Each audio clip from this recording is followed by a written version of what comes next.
Dmitry Medvedev, the deputy chairman of Russia's Security Council, recently issued a stern warning to the Ukrainian leadership and its Western allies.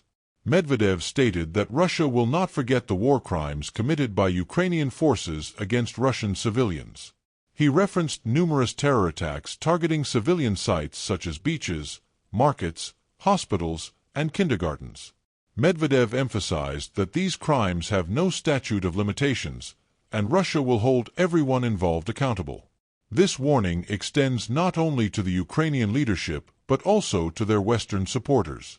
Medvedev declared that no one would escape the consequences, regardless of whether they change their name or attempt to hide. The message is clear: Russia is determined to seek retribution for the war crimes and bring those responsible to justice. This could have long-term repercussions, not only for Ukraine but also for the Western nations backing Kiev in this conflict. Summarizing the situation, the Kursk region could be a decisive point in the ongoing conflict. The Russian offensive has the potential to weaken Ukraine's defensive lines further and possibly secure a strategic victory for Russia.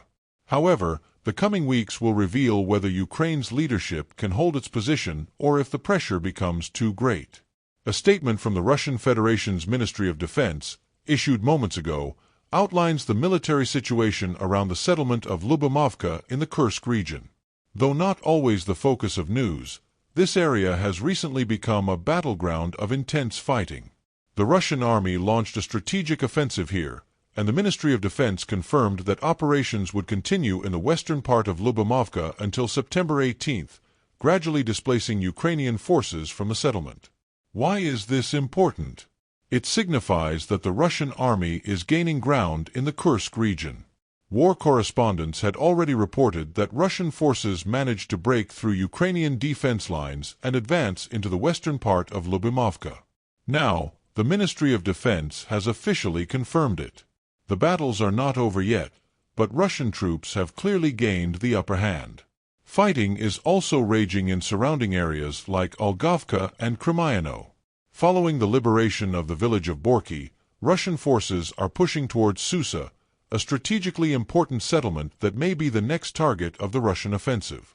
However, it's important to note that the offensive is progressing slower than expected, largely due to the Ukrainian leadership massing significant forces in the Susa region to halt the Russian advance. Despite these reinforcements, Ukraine is finding it increasingly difficult to maintain control in the region. After losing Lyubimovka, Susa may become the next fortified position where Ukrainian forces retreat. It's evident that the front lines in the Kursk region have shifted, and the Russian offensive continues to make progress.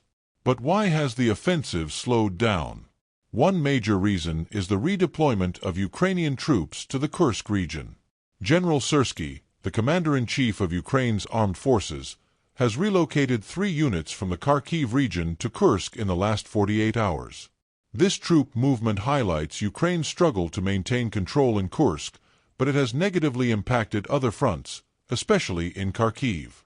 The Russian army has taken advantage of these troop shifts, making significant gains in the Kharkiv region over the past 24 hours, particularly near the strategically important settlement of Kruglakovka, southeast of Kupiansk. This Russian advance has led experts to assess the situation as critical for Ukrainian forces. Renowned Russian military expert Gennady Alekin commented in an interview that the operation in the Kursk region could mark the beginning of the end for the Ukrainian army. According to his analysis, Ukraine has lost 13,000 soldiers and several hundred heavy vehicles and equipment over the past 40 days. These heavy losses have forced General Syrsky to send more troops to the Kursk front to hold the defensive lines. However, Ukraine's problem is becoming increasingly clear. General Syrsky is now deploying not only regular troops but also convicts, including murderers, robbers, and rapists, to make up for the losses. These prisoners form what is called the Squall Battalion, but instead of helping, they are causing chaos. Instead of fighting Russian troops, these criminal units are terrorizing local residents in Ukrainian-controlled areas. In the last 20 days, around 30 houses have been looted, and reports suggest that the convicts are involved in drug trafficking. They have also engaged in bloody clashes among themselves, further eroding the morale and discipline of Ukrainian forces. This situation highlights the increasing desperation of Ukraine's leadership. General Kursk is resorting to extreme measures to hold the defensive lines, but the moral collapse within the Ukrainian army is becoming more evident. The question is how long Ukraine can sustain this situation. Interestingly, Western observers, including journalists from Politico, had warned months ago that this scenario might unfold. Former Ukrainian military commander General Valery Zaluzhnyi had strongly opposed the invasion of the Kursk region, believing it to be a grave mistake that would ultimately ruin the Ukrainian army. However, President Zelensky overruled Zaluzhnyi's concerns, replacing him with General Kursk, who was willing to execute Kiev's risky orders.